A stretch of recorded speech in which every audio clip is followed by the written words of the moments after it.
Han resurgido las diferencias entre dos importantes salas de la Corte Suprema de Justicia en los últimos días de octubre. Los magistrados constitucionales dejaron sin efecto una sentencia de la Sala de lo Contencioso Administrativo con la que frenaba el pago de una multa a una de las principales salineras del país e incluso abre la puerta para que los magistrados de esta sala puedan ser demandados. Para hablar de las consecuencias de esto ya están con nosotros esta mañana el doctor René Hernández Valiente, ex magistrado de la Corte Suprema de Justicia, y también nos acompaña el doctor Ulises de Dios Guzmán, ex magistrado de la Sala de la Corte Suprema de Justicia. Buenos días, caballeros. Carlos, buenos días. Un gusto acompañarlo en este programa. Buenos días, Carlos. Un gran gusto, un placer estar con un distinguido aquí, jurista. Vamos a darle un poco de bagaje a la gente en el caso al que nos referimos, el caso Mulsa.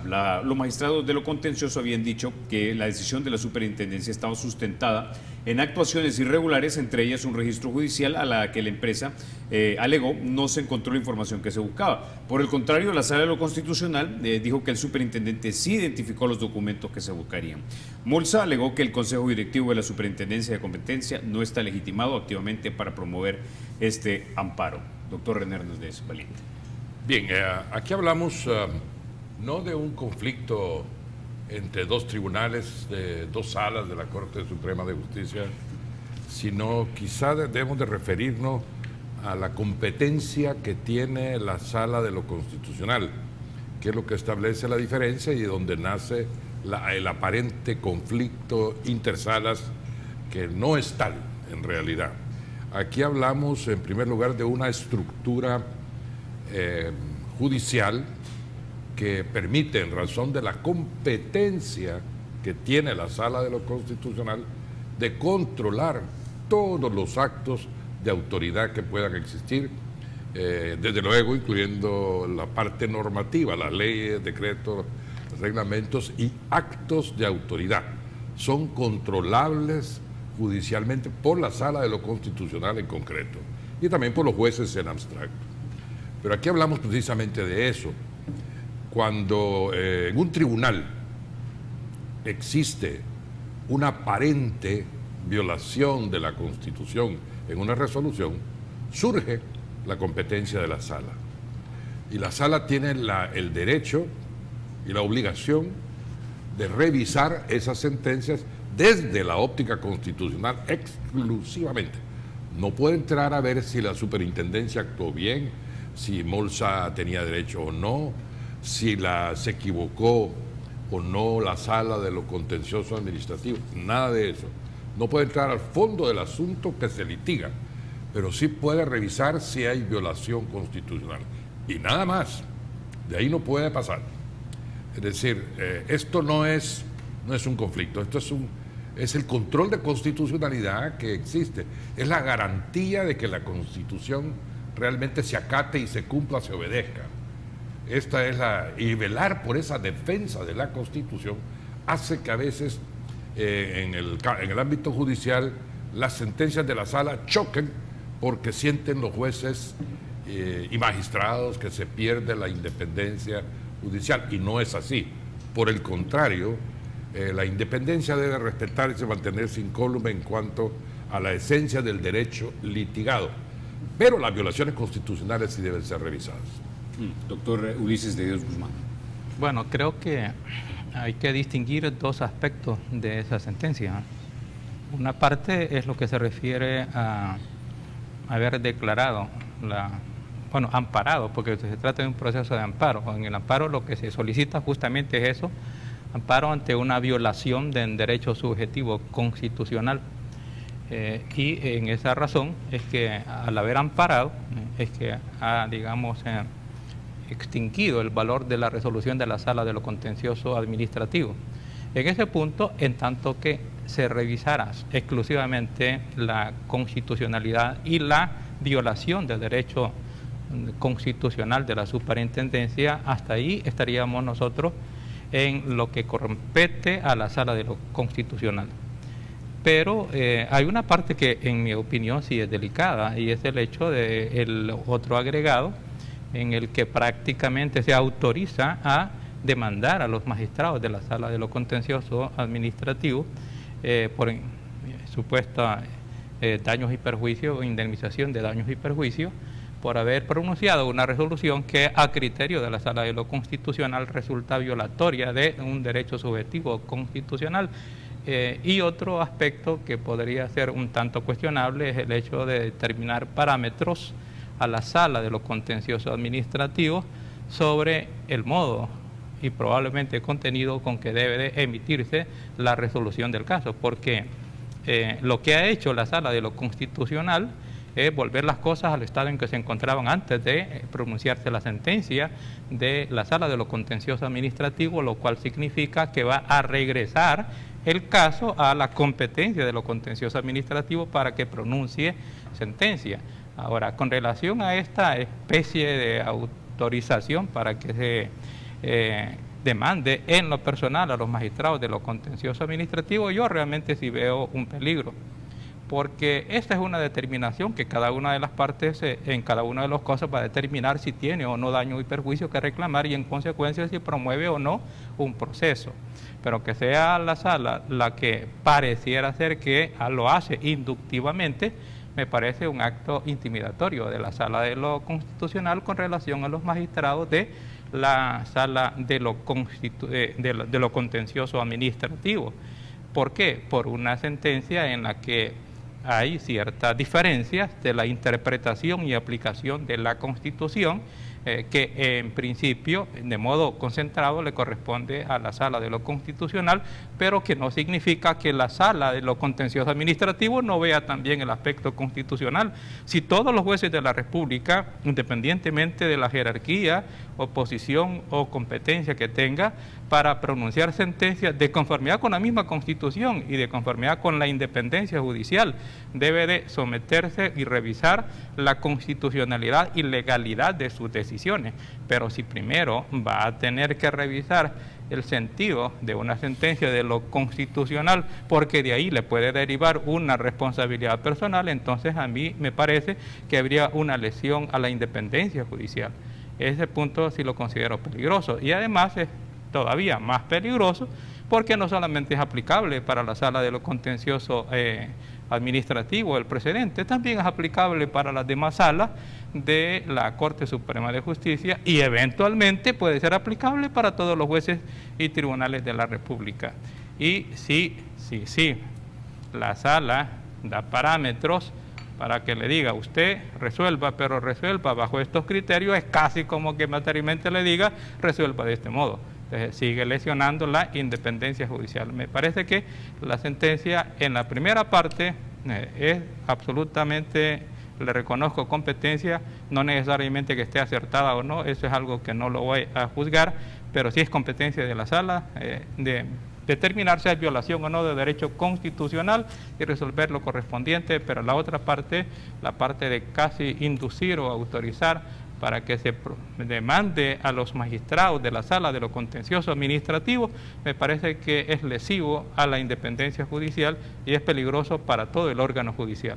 Quisiera abordar esos dos puntos, doctor Hernández Valiente, pero antes déjeme leer o parafrasear parte del fallo de la Sala de lo Constitucional. Dice, la Sala de lo Contencioso Administrativo deberá emitir nuevamente la resolución definitiva en el proceso, para lo cual tendrá que acoplarse a los parámetros de constitucionalidad señalados en esta sentencia. Esto abona a lo que dijo el doctor Ulises de Dios Guzmán cuando decía, casi que le está diciendo, mire, estos son los parámetros, resuelva así. ¿Coincide? No realmente, no hay una inducción, ahí le voy a disentir de estimado colega, yo creo que no hay una inducción cuando se pronuncia una resolución en la Sala de lo Constitucional en una sentencia estimativa, dice, al lugar, al amparo, y declárase inconstitucional el acto que se ha impugnado. Ahí no hay ninguna inducción. Lo que ocurre es lo siguiente, ni tampoco hay lesión a la independencia judicial, porque los jueces son independientes, pero tienen un poder de decisión limitado por la Constitución. De nuevo vuelvo al tema de control de constitucionalidad. Eso es la república que usted pregona todas las mañanas desde esa silla, ¿no? Ese es el poder republicano, nace prácticamente del Estado de Derecho y el Estado constitucional, como a mí me gusta o preferiría que se dijera, ¿no? Para identificarnos la democracia, el espíritu republicano, el poder representativo y la justicia. Ese poder neutro de la justicia tiene una limitación, y es la Constitución. Y el guardián de la Constitución es la Sala de lo Constitucional. Cuando hay una lesión a una persona, a una institución, puede ser una institución, inclusive puede ser alguna autoridad estatal, por una violación constitucional, en una decisión estatal, en realidad hay una lesión a derechos de ciudadanos que puede materializarse en daños y perjuicios. Y aquí hay dos sistemas en esto.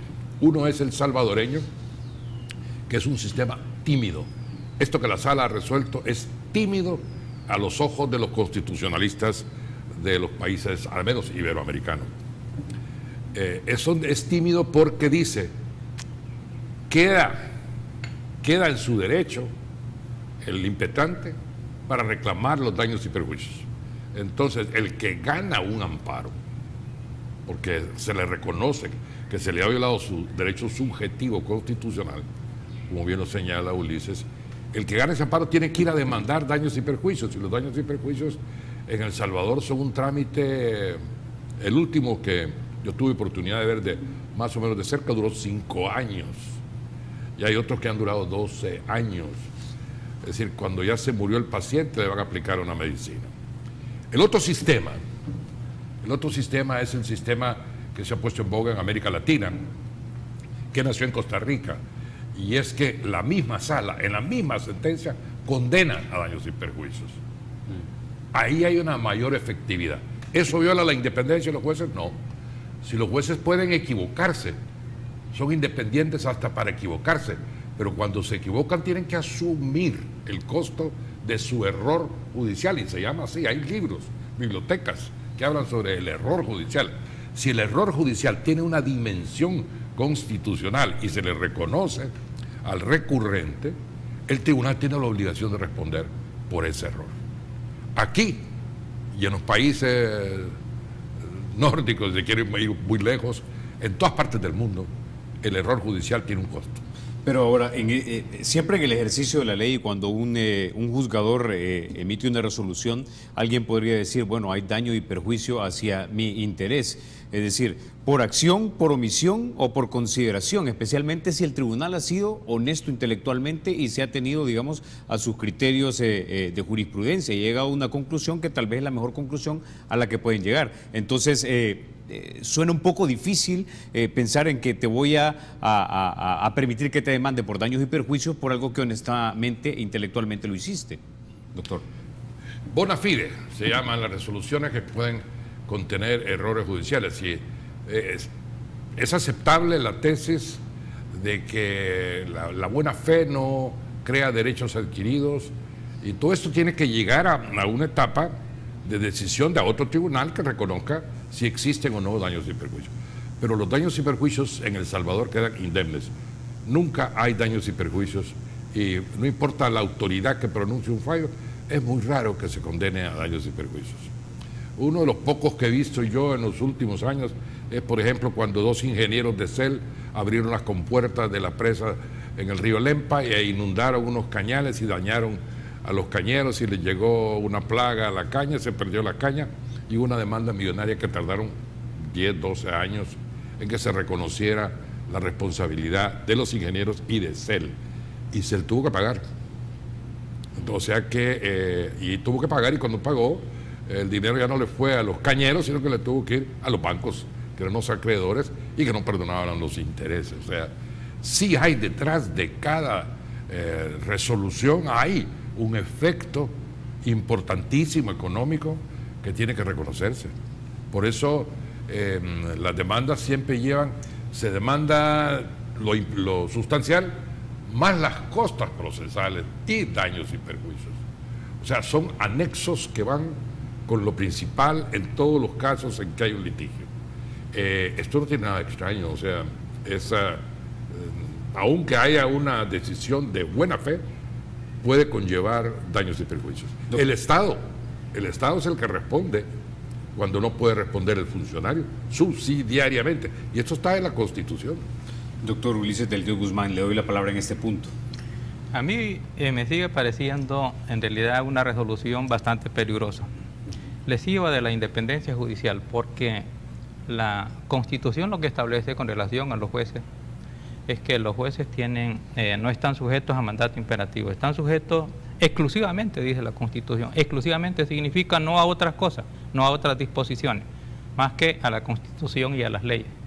Pero sí van a estar sujetos a criterios establecidos en la forma de interpretar y aplicar la Constitución de las resoluciones de la Sala de lo Constitucional. Ya no están sometidos exclusivamente a la Constitución, están sometidos a las resoluciones de la Sala de lo Constitucional. Y viene otro problema, y es que los jueces, yo por ejemplo creo, también en mi creencia en la buena fe de los magistrados de la Sala de lo Constitucional, creo que ellos emiten las sentencias creyendo que esa sentencia es constitucional y que es legal. Y si por esa creencia que puede disentir con la interpretación y aplicación o los criterios de la Sala de lo Constitucional, los exponen a que le vayan a meter demanda, porque la primera demanda, cuando habla ciertamente en la Constitución de que hay una responsabilidad directa, inmediata para el funcionario público y subsidiariamente al Estado, pero esto significa que la primera demanda es contra el funcionario público y que eventualmente al funcionario público es que le pueden hacer pagar a un juez que eventualmente por emitir una sentencia en su criterio de conformidad con la Constitución le tienen que hacer pagar lo que la sala de ese momento ha considerado que es un error.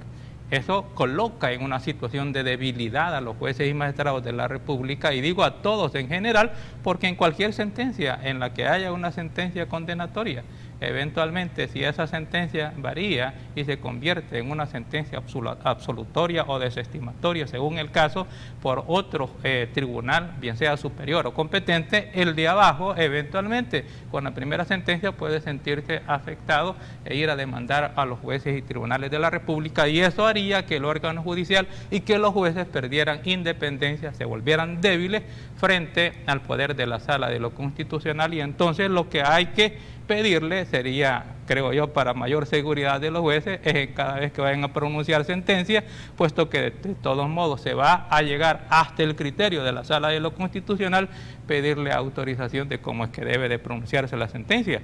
En términos prácticos a eso se llegaría. Eso le quita independencia a los jueces.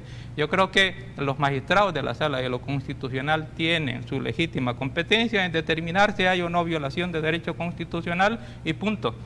De ahí el asunto va a seguir su curso, eventualmente va a regresar al juez que sea competente, al tribunal competente, pero sin darle la orientación o delimitación de cómo debe de pronunciar la sentencia, porque en realidad, bajo ese sentido, coloca al juez o magistrado en una disyuntiva.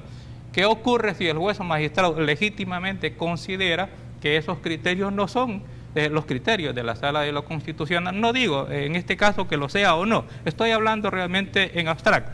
Pero ¿qué tal si el juez o magistrado considera que el criterio de la Sala de lo Constitucional no es el criterio acertado?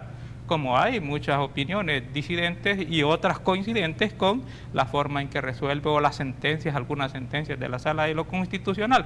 Entonces el magistrado ya no estaría, tenía el problema de que ya no va a resolver de conformidad con su propia conciencia, con su propio entendimiento sobre la Constitución y la ley, sino que tendría que someterse a los criterios de la Sala de lo Constitucional, y en consecuencia habría una violación a su independencia, a menos de que diga que para evitar la responsabilidad de la indemnización de daños y perjuicios, y siendo que en lo personal no coincide, por ejemplo, con los criterios de la Sala de lo Constitucional, pues entonces se abstiene de conocer para evitar esa responsabilidad y para mantenerse, digamos, de algún modo fiel a lo que establece la Constitución, y es que él debe estar sometido a la Constitución que, en mi entender, es lo que está en el texto, no lo que establecen los criterios de la Sala de lo Constitucional, con todo respeto, porque algunos, en mi opinión, los comparto y otros no. Pero el punto está en que no hay que obligar a los jueces o magistrados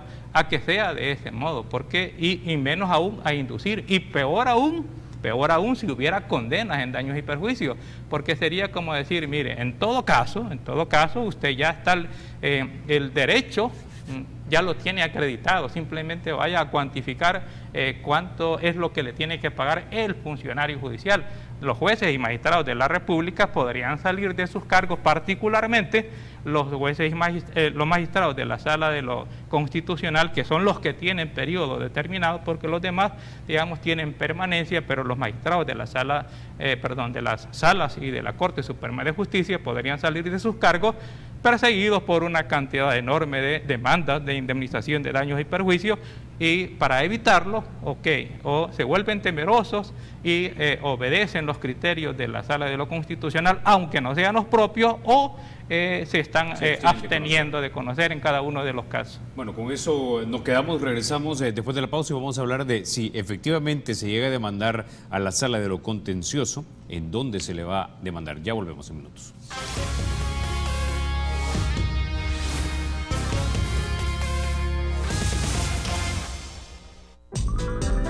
Bueno, gracias por continuar con República SB. Nos quedamos entonces, doctor Hernández Valiente, conversando acerca de si efectivamente la Super de Competencia decidiera demandar por daños y perjuicios a la Sala de lo Contencioso Administrativo. Entonces, ¿en cuál tribunal lo demandaría y cuánto tiempo tomaría efectivamente esto?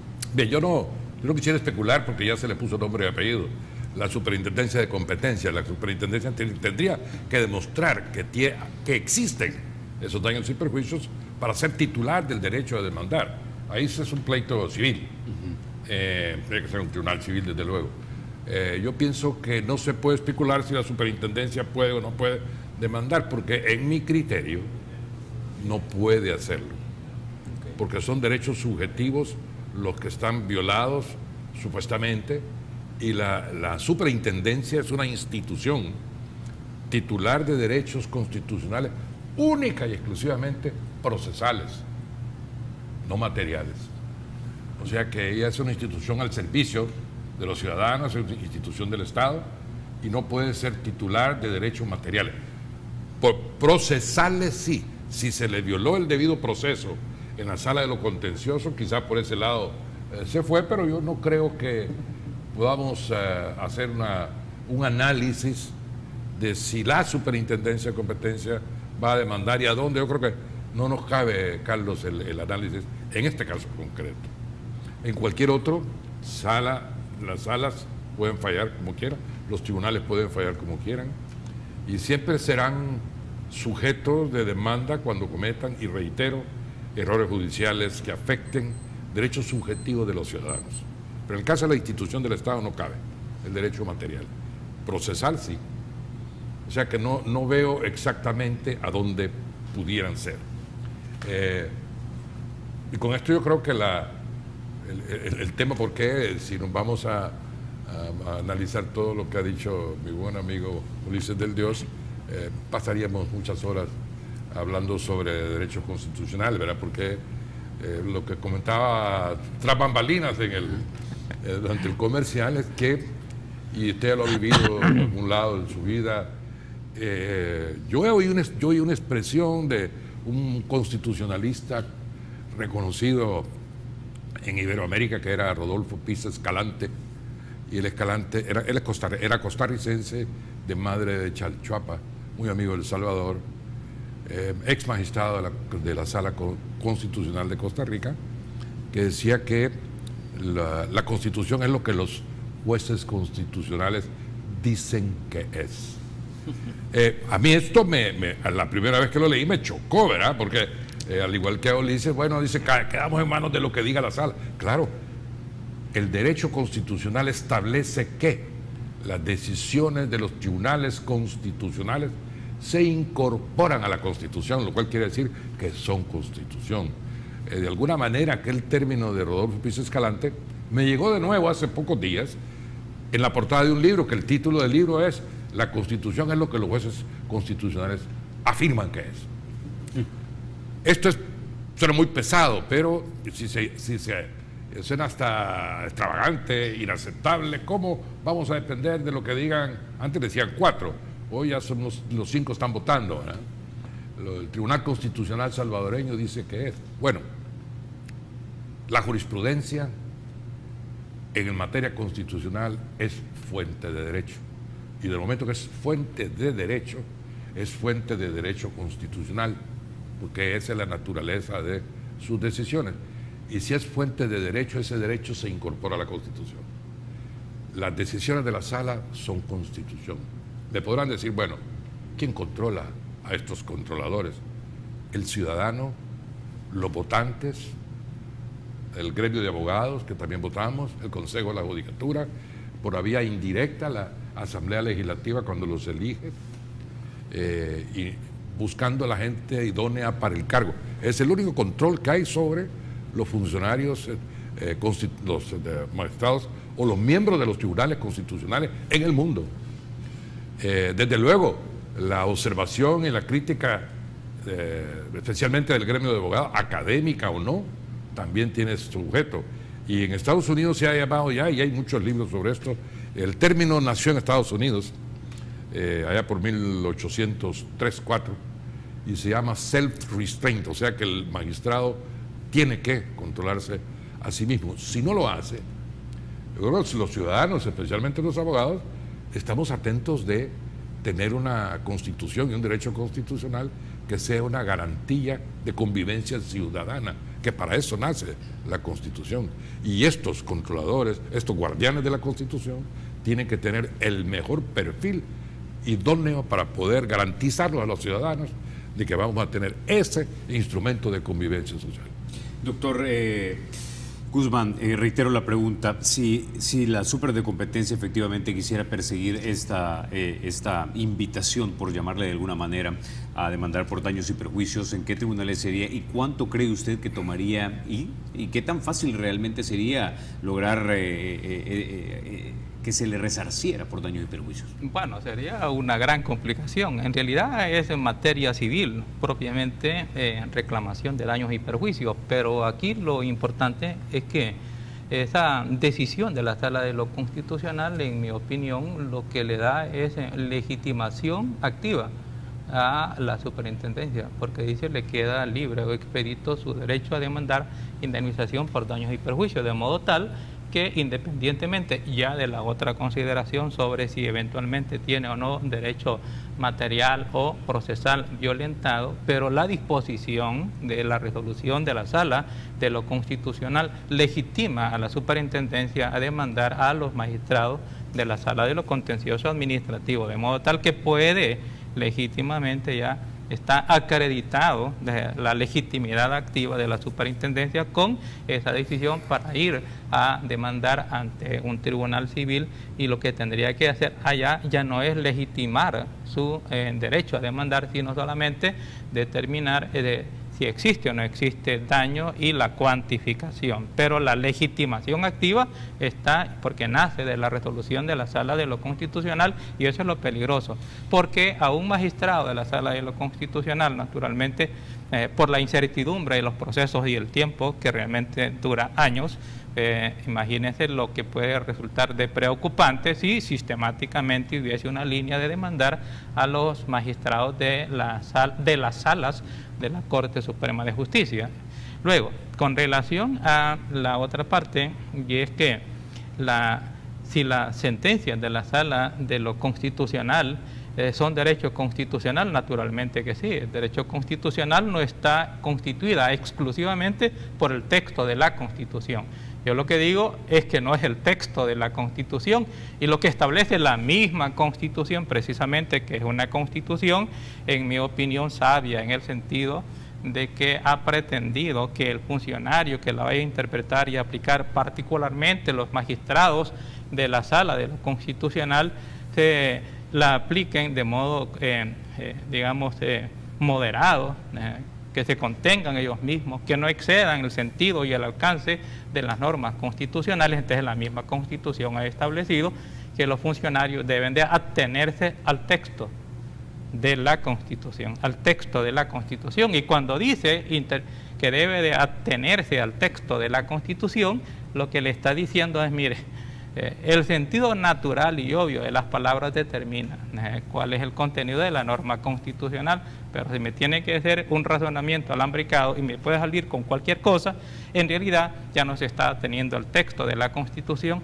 e introduce la incertidumbre de que ya no se sabe qué es lo que dice la Constitución, porque de una norma que parece ser sencilla y que todos ciudadanos le entendemos, por ejemplo, su significado, con el razonamiento, eventualmente, y repito, no es esto una cuestión personal, sino que en abstracto, como ciudadano que tengo derecho a pensar, bueno, le puede cambiar el sentido o el alcance a la norma constitucional. En este caso en particular, lo que veo con facilidad es el hecho de que si la independencia judicial le dice al juez, usted primero vea lo que dice la Constitución, que es el texto, no el derecho constitucional, sino que el texto, vea lo que dice la Constitución, aténgase a la Constitución y a las leyes y de conformidad con ello, según su entendimiento y su conciencia, pronuncie resolución. Pero sí, viene una resolución de la Sala de lo Constitucional y le dice, va a ser de conformidad con estos criterios constitucionales o legales, en el fondo le está colocando por encima de la Constitución y las leyes los criterios del momento de la Sala de lo Constitucional y en consecuencia le está violentando la independencia a los jueces y magistrados de la República. A todos los jueces y magistrados de la República está, por tanto, como resultado, absorbiendo y concentrando poder la Sala de lo Constitucional. Desaparece, por tanto, el control en realidad difuso que se lo da la Constitución misma a los jueces y magistrados de la República. Y esa frase de que es muy gustada para los constitucionalistas, así como todo aquel que tiene poder cree que el poder que tiene está legítimo en su tenencia y su ejercicio, de que la Constitución es lo que dicen las resoluciones de la Sala de lo Constitucional o de los tribunales constitucionales, en el fondo es una negación del nombre de este programa, por cierto, República, que indica que debe de haber órganos que se controlen recíprocamente. ¿Por qué? Porque si la norma constitucional, porque si la Constitución va a hacer lo que diga una resolución judicial, desnaturaliza las funciones, la función legislativa constitucional y la función jurisdiccional, y a su vez hace que uno de los órganos absorba las funciones del otro y por tanto desaparece ese control intraórgano. ¿En qué sentido? Si la resolución de la Sala de lo Constitucional que muta, que varía, que deforma el sentido o el alcance de la norma constitucional, se va a entender que es la Constitución, pues entonces desaparece la función legislativa constitucional que la Constitución le da al órgano político que tiene máxima representatividad de los ciudadanos, que se llama Asamblea Legislativa. A la Asamblea Legislativa le dice, usted es el que tiene el poder, no solamente de hacer las leyes secundarias, sino también modificar la Constitución y por tanto hacer las normas constitucionales. Esa es la función legislativa constitucional que la Constitución le confiere a la Asamblea Legislativa.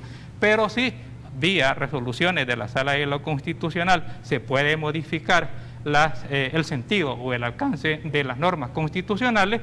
Materialmente lo que se está haciendo es legislando constitucionalmente y por tanto absorbiendo ese poder y concentrándolo en uno de los órganos, con una atribución que no es lo que compete a la Asamblea Legislativa.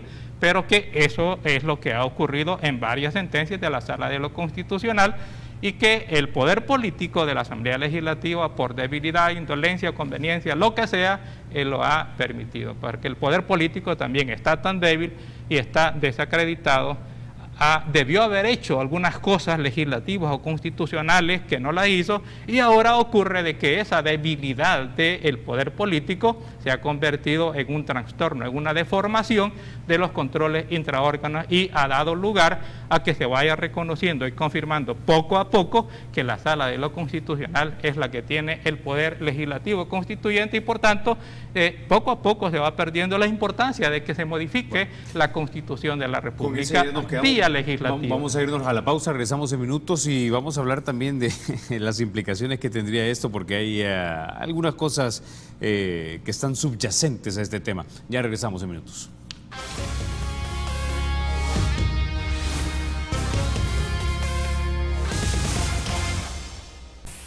Bueno, doctores, aquí nos vamos a salir un poco del análisis legal, pero voy a retomar, digamos, las palabras de algunos analistas políticos y entendidos de la realidad nacional, como por ejemplo el padre Toajeria. Recuerdo que un día en el programa 8 en punto mencionaba, no con cierto desencanto, de que en la sala de lo contencioso administrativo se detienen muchos de los procesos en contra de tal vez empresas que tienen prácticas abusivas hacia los salvadoreños. Y daba la impresión, aunque no lo dijo abiertamente, como que creía que existía una intención deliberada precisamente de detener esos procesos. En este sentido, esta resolución de la Sala de lo Constitucional, entenderían algunos, podría ser una manera de presionar a la Sala de lo Contencioso para que emitiera con prontitud resoluciones que favorecieran a los demandantes que supuestamente demandan a favor de los salvadoreños.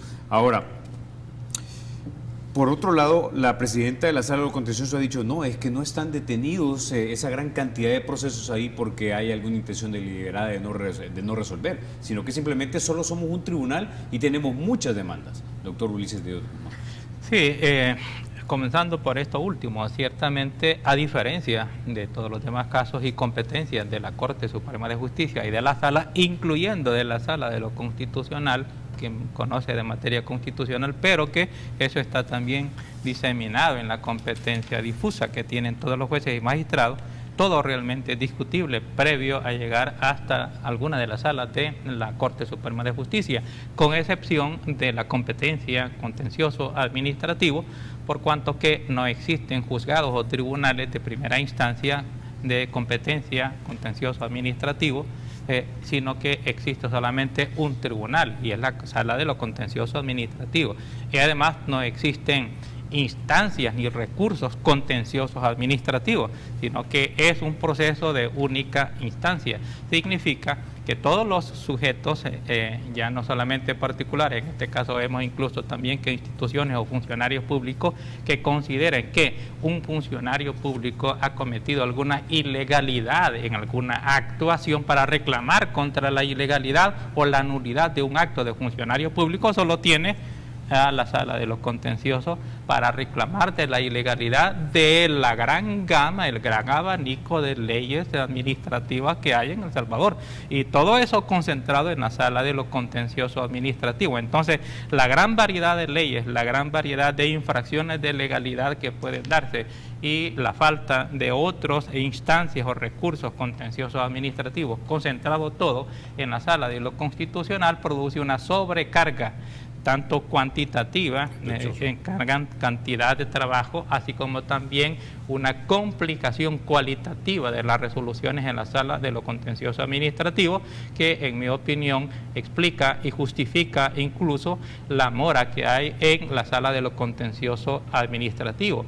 Y por otro lado también hay que señalar el hecho de que eventualmente se critica que la Sala de lo Contencioso Administrativo resuelve con lentitud, y en otras ocasiones le critican que resuelve con prontitud la suspensión de los efectos del acto reclamado. Pero si nosotros lo vemos con la competencia normal, ordinaria, corriente de la Sala de lo Contencioso Administrativo, que es el mecanismo que tiene el ciudadano particular de reclamar frente a la autoridad o los funcionarios públicos de su ilegalidad, en realidad resolver y suspender sobre todo los efectos del acto reclamado con gran prontitud, en realidad es una garantía de amparo para el ciudadano, porque en tanto permanezca en el tiempo esa resolución o decisión o el acto del funcionario público que es señalado como ilegal por parte del administrado, en realidad permanece y probablemente se agrava la lesión que le está produciendo a sus derechos individuales. Por tanto, es justificado la suspensión de los efectos del acto de modo inmediato. Doctor René Hernández Valiente, quisiera tener su opinión en este punto. Bien, a mi criterio hay razón en afirmar que no solamente para la Sala de lo Contencioso Administrativo, que la litigiosidad del país ha aumentado. El hecho de que se cambiara el sistema de escrito a oral ha hecho que el ciudadano sienta que tiene un más fácil acceso a la justicia, y en general los tribunales del país están bastante saturados con demandas de personas que buscan que se les imparta justicia. En el caso de la justicia administrativa, o sea, los derechos del administrado ante los abusos de autoridad, como señala Ulises del Dios, tiene el defecto de que solo hay un tribunal, y esta es la Sala de lo Contencioso Administrativo. Entonces, y aquí sí hay mea culpa fuerte que debe darse tanto el órgano judicial, porque ya no podemos señalar el Ministerio de Justicia porque ya no existe, ¿verdad? El ministerio se llama Ministerio de Seguridad Pública y de Justicia, que en letra de contrato de seguro de vida. Entonces, eso no tiene ningún valor de Ministerio de Justicia. Pero la Corte Suprema debería tomar la iniciativa porque es en su competencia y le corresponde impartir pronta y cumplida justicia al órgano judicial en general. No puede la Sala de lo Contencioso manejar la carga que tienen de demandas aun con todo el personal que quieran, 4 magistrados. Antes eran 3, se agregó un cuarto. Y esa no era la solución. La solución era democratizar la justicia administrativa, llegándola cerca del ciudadano. Inclusive hace 14 años propusimos una ley de procedimientos administrativos que tenga vetada en la Asamblea Legislativa. Ahí no vamos a culpar a la Corte, en la Asamblea Legislativa, ahí está. Y se puso con una justificación de motivos, se aplaudió el proyecto y del aplauso no se pasó. En aquel entonces dijimos, bueno, vamos a regionalizar los tribunales y vamos a poner en Santa Ana, en San Salvador, en la Paracentral, en San Vicente y en San Miguel. Yo ese criterio ya no lo comparto, ya modifiqué mi pensamiento sin que esto sea una mutación constitucional que está señalando a la sala, lo cual yo no opino así, pero bueno. Yo pienso que ahora ya no es geográficamente el criterio que se debe de implantar para democratizar la justicia, sino el criterio debe ser poblacional, de acuerdo con la cantidad de gente que hay en los distintos lugares de la República, se debe, y que pueda haber potencial demandas de justicia contencioso administrativa, deben de crearse tribunales de primera instancia, y no de un juez, sino que tribunales corporativos, de más de un juez, porque si uno va a Mexicano, Ciudad Delgado, Yucatancingo, el Gran San Salvador, alrededor del Gran San Salvador, hay más gente que en algunos departamentos enteros. Déjenme terminar con una pregunta muy concreta para ambos. Entonces, ¿ustedes considerarían que no hay intención deliberada de proteger intereses dentro de la Sala de lo Contencioso Administrativo, como mucha gente cree, y es por eso que se detendrían algunos procesos en contra de empresas? Yo no lo creo. Yo en lo particular creo que no. Y es más, veámoslo desde el punto de vista del ciudadano.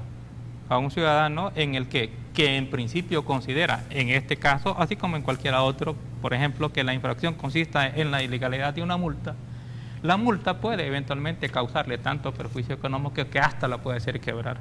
De modo tal que sí creo yo que no hay propiamente intención de causar algún daño a la administración, sino que hay intención de proteger al ciudadano eventualmente de una ilegalidad que le puede causar un daño de mayor profundidad y probablemente irreparable frente a los actos de la administración pública. Bueno, con eso nos quedamos. Vamos a la pausa, vamos a leer algunos de los mensajes que ustedes nos han mandado aquí a República SB.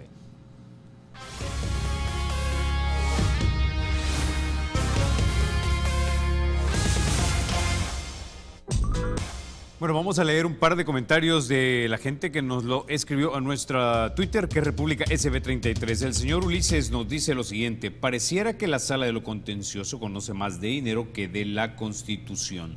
Y Oni nos decía lo siguiente: si ahora lo que nos toca es dejar que la Sala nos reine, y utilice esa palabra, ahí está concentrándose un poder peligroso que no es democrático. Doctor René Hernández Valiente.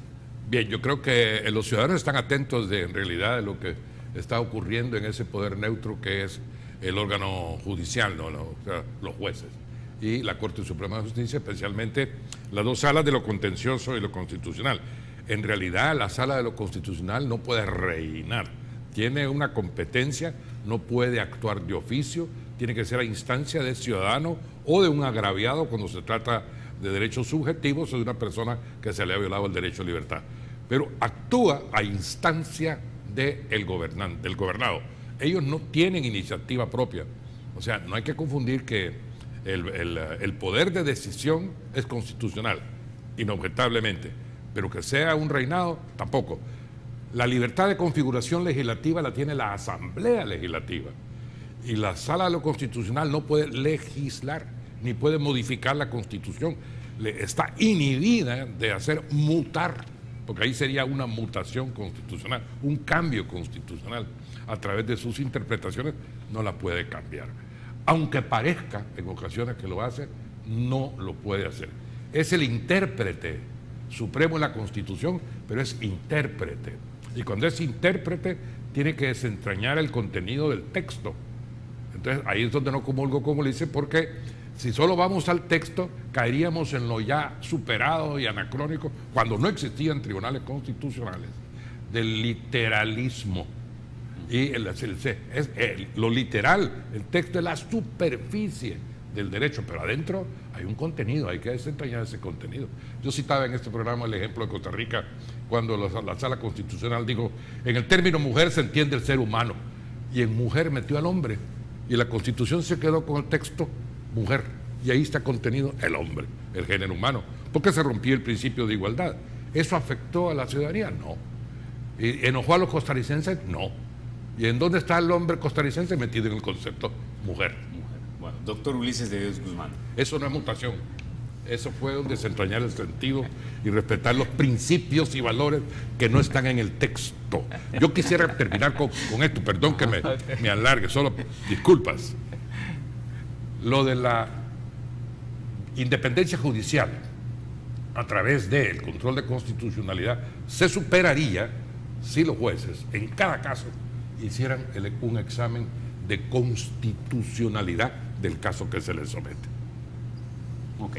Doctor Ulises de Dios Guzmán. Bueno, comenzando por último, en realidad, con la entrada en vigencia del Código Procesal Civil Mercantil, obliga a todos los jueces de la República expresamente, porque esa obligación existía sin ese precepto expreso, a revisar la constitucionalidad previa de las decisiones que van a tomar, de modo tal que todos los jueces de la República hacen un control de constitucionalidad y de legalidad.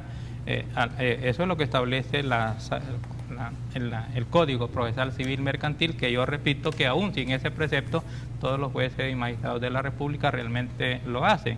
En el caso de la Sala de lo Contencioso Administrativo, lo que yo realmente creo y señalo que es peligroso es que se ponga en una situación de vulnerabilidad a los magistrados de la Sala de lo Contencioso Administrativo, y que esas decisiones y sobre todo esas inducciones a que demanden a los jueces de la Contencioso Administrativo se pueda convertir en una lesión, que en mi opinión es una lesión a la independencia judicial, porque los jueces y magistrados son seres humanos, en un momento van a salir de la Sala de lo Contencioso Administrativo y probablemente puedan salir con una cola de demandas que los persiga por ese tipo de decisiones de la Sala de lo Constitucional, y podría eventualmente interpretarse como un acto de intimidación de una de las salas de la Sala de lo Constitucional con relación a todas las demás salas de la Corte Suprema de Justicia. Por otro lado, sí creo que hay mutaciones que provienen y que son aberraciones en la constitucionalidad del país, y que provienen algunas de ellas de la misma Sala de lo Constitucional, y que si bien es cierto deben actuar a petición de parte, pero la práctica demuestra que no es así. El último caso, el caso del desafuero vía resolución de la Sala de lo Constitucional de los diputados suplentes de la Asamblea Legislativa, es un caso en el cual no era parte del objeto de disputa en el proceso, precisamente discutir si los diputados tenían o no fuero constitucional, y sin embargo se hace un X razonamiento y de repente se mete el tema como parte del objeto que no lo era, y en ese sentido no se actuó a instancia de parte, se actúa de oficio introduciéndolo con cualquier razonamiento, con cualquier excusa, y eso hace que ya entonces la sala se vuelva en ese sentido peligrosa, porque de cualquier proceso con cualquier objeto eventualmente puede meter cualquier tema que no sea el objeto de la disputa. Bueno. Y en ese sentido absorbe funciones que son legislativos constitucionales de la Asamblea Legislativa, concentra poder legislativo y jurisdiccional en la Sala de lo Constitucional y lesiona la forma republicana del gobierno. Bueno, con ese día nos quedamos, caballeros. Gracias por haber venido esta mañana a República. Definitivamente, como siempre, es enriquecedor conversar con ustedes. Gracias. A ustedes, amigos, los espero mañana a las 6:30 de la mañana. Vamos a tener un panel muy interesante. Estará con nosotros Juan Ramón Medrano, Giovanni Galeas y también estará el doctor Félix Ulloa. Así que los espero mañana a 6:30 de la mañana. Recuerden, porque la República es de todos, hay que cuidarla.